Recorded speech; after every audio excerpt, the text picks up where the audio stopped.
I really appreciate everybody coming out today, and I realize that this is a challenging time, but I appreciate the fact that you're all joining us today, both the media and others that are here. I guess the first thing that I wanted to say is that if anybody doubts the passion or the enthusiasm for the University of Virginia, they should just read my emails and get my phone messages right now. There is a tremendous amount of enthusiasm, shall we say, for the future of this university and passion to ensure that this is going to be a great university going forward. And my commitment to that greatness is the reason that I'm probably standing here today.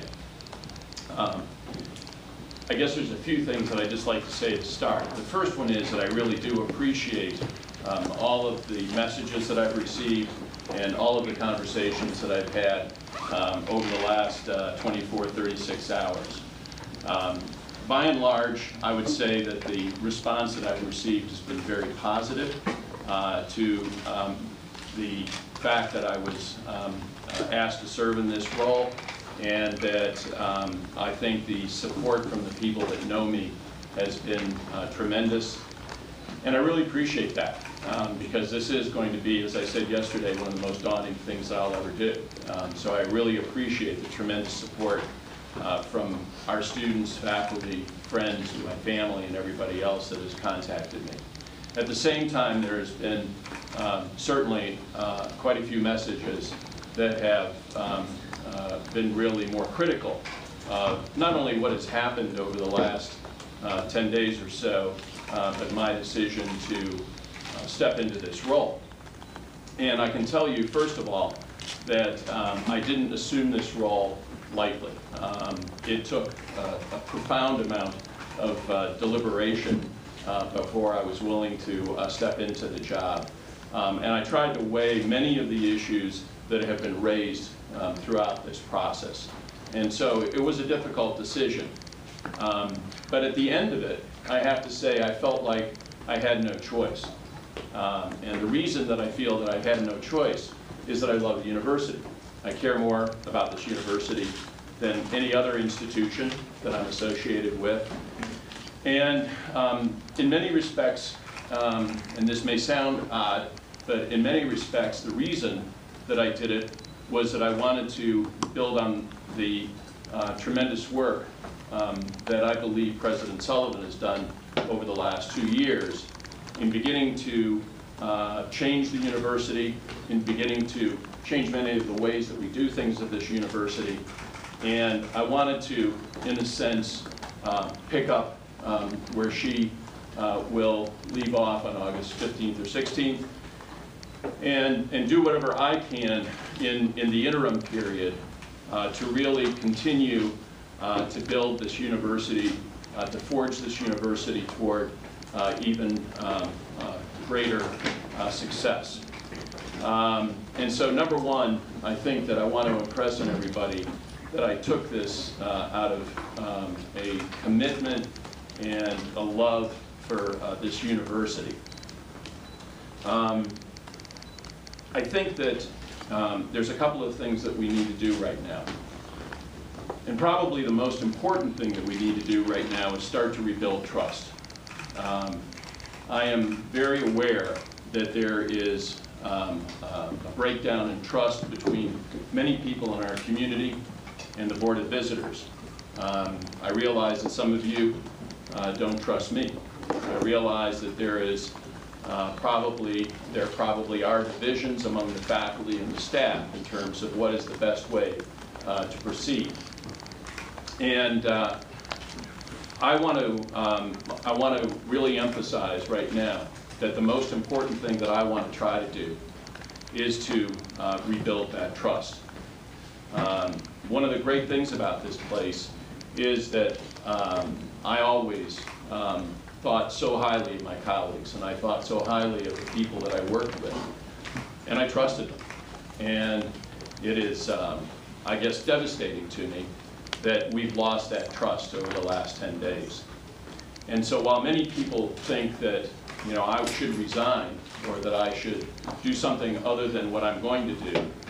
My number one goal in all of this is to try to make sure that step by step, day by day, meeting by meeting, conversation by conversation, we're going to rebuild that trust. And I'm committed to trying to do that.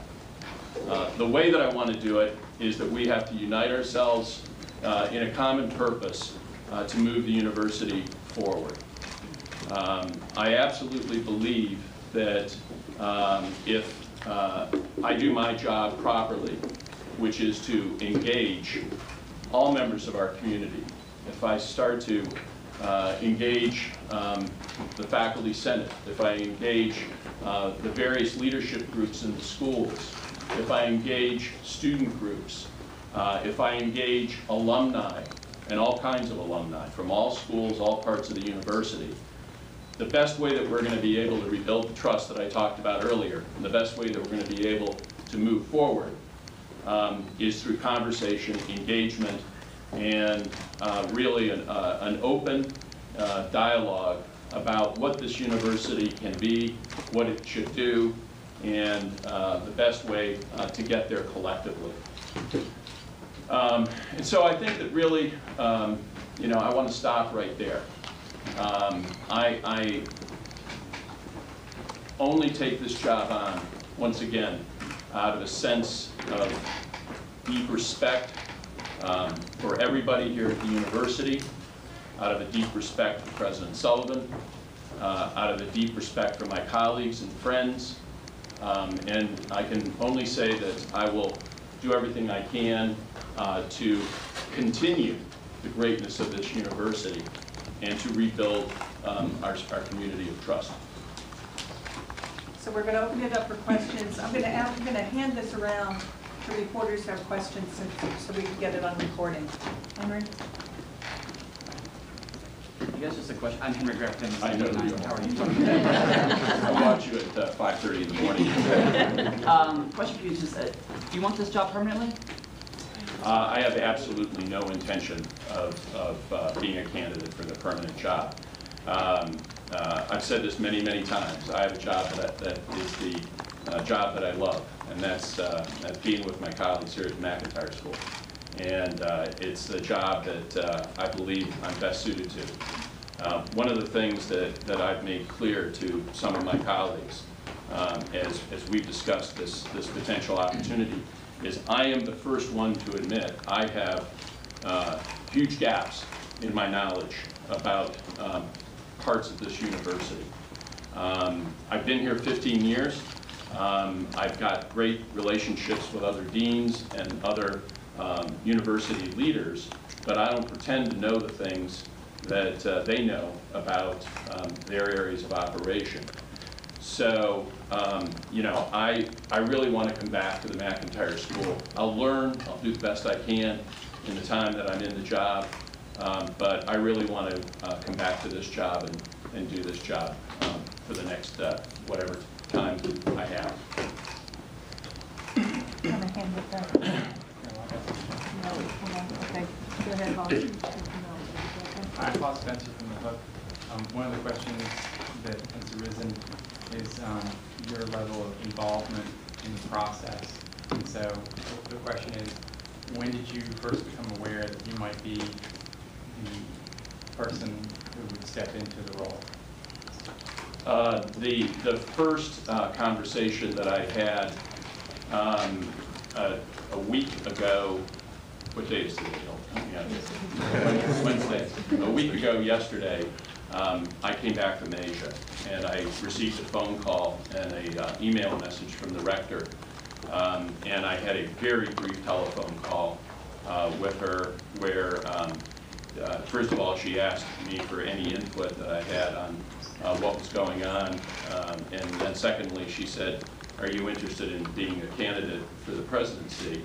To which I responded, "No." And then she asked whether we could get together later in the week. And so I met with the rector and the vice rector on Thursday night. Most of the conversation was questions that I had for them that are the same questions that people have been asking in terms of the what happened and what were the reasons. She asked me for any input, and the primary suggestion that I made was to try to broadly engage the university community as much as possible. And then they asked me again whether I was a candidate, and I said no. And the suggestion of perhaps being an interim president came up, and very honestly, my reaction to that was that I would do whatever I can to help the university move forward. I could see even then, and obviously it's only become more pronounced since then, that we had a problem that was going in the wrong direction. And once again, I care so much about this place that I said I will do whatever it is that I think and others that I respect think will help. And I said I don't want it. I'd rather work behind the scenes. I'd rather work from this position that I have in the McIntyre School. But you know, if you know the people in senior administration and the board believe that I can do something to help, I will try to do what I can. Over here. And then I had no further conversation until I received the phone call yesterday morning, early in London, asking me whether I would take it on. Chris? Hi, Chris Callahan from WYNA Radio. I'm curious, when you talk about the parts of the university that you're not as familiar with, do you feel that you have to sort of supersize or plus it, to use more modern vernacular, for the... You don't need to use that with me. Yeah, for the departments such as the classics, such as those that are in more pure liberal arts tradition, where you might find a larger percentage of the faculty that's maybe a little skeptical of anybody, not just you, but anybody who comes from a commerce school or a school that's got a business part of its mission.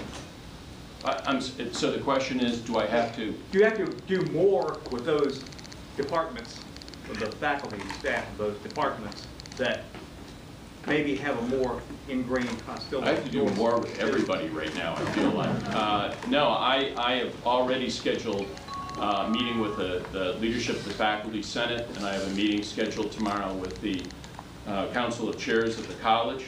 I have a meeting later this afternoon with Dean Wu. There you are.